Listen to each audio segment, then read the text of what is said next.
Thisayanvilai ML தேரி நதிநீர் இணைப்பு திட்ட வெள்ளோட்டத்தை நீர்வளத்துறை அதிகாரிகளுடன் சபாநாயகர் பார்வையிட்டார். தென்னக நதிநீர் இணைப்பு திட்டமான தாமிரபரணி கருமேனியாறு நம்பியாறு திட்டத்திற்கான வெள்ளோட்டமாக கடந்த 17ஆம் தேதி அம்பை அருகே உள்ள வெள்ளாங்குழியில் தண்ணீர் திறந்து விடப்பட்டது. இதனை தமிழக சபாநாயகர் அப்பாவு தொடங்கி வைத்த நிலையில் கடைமடை பகுதியான எம்எல் தேரி அமைந்துள்ள அரசூர் பகுதியில் வந்தடைந்த வெள்ள நீரை அதிகாரிகளுடன் அவர் பார்வையிட்டார். அப்போது கலைஞரின் கனவு திட்டம் நிறைவேறிவிட்டதாக அவர் பெருமிதம் தெரிவித்தார்.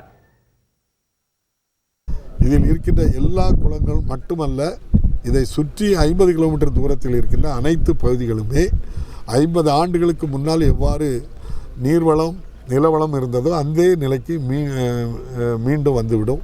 இந்த பகுதி விவசாயிகள்லாம் நம்முடைய மாண்புமிகு இன்றைய முதல்வர் மு.க. ஸ்டாலின் அவர்களுக்கு நன்றியோடு இருப்பார்கள். மறைந்த தலைவர் கலைஞர் அவர்களுக்கும் நெஞ்சத்தில் நிறுத்தி வைத்திருக்கின்றார். தூத்துக்குடி மாவட்டம் ஏரல் பகுதிகளில் வெள்ளத்தால் பாதிக்கப்பட்ட மக்களை தேசிய பேரிடர் மீட்புப் படையினர் மீட்டு வருகிறார்கள்.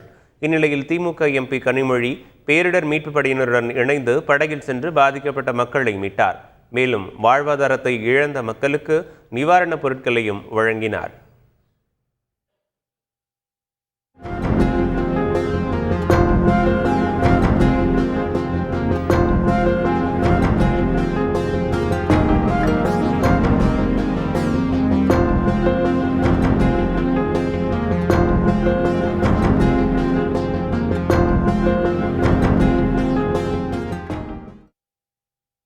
தூத்துக்குடியில் வெள்ள பாதிப்பில் சிக்கிய கர்ப்பிணியை திமுக எம்பி கனிமொழி கருணாநிதி மீட்டு மருத்துவமனையில் சேர்த்தார்.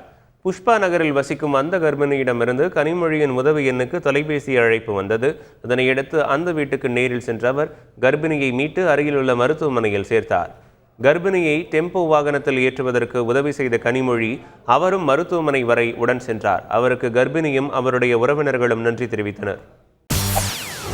செய்திகளை உடனுக்குடன் தெரிந்து கொள்ள உடனே சப்ஸ்கிரைப் பண்ணுங்க.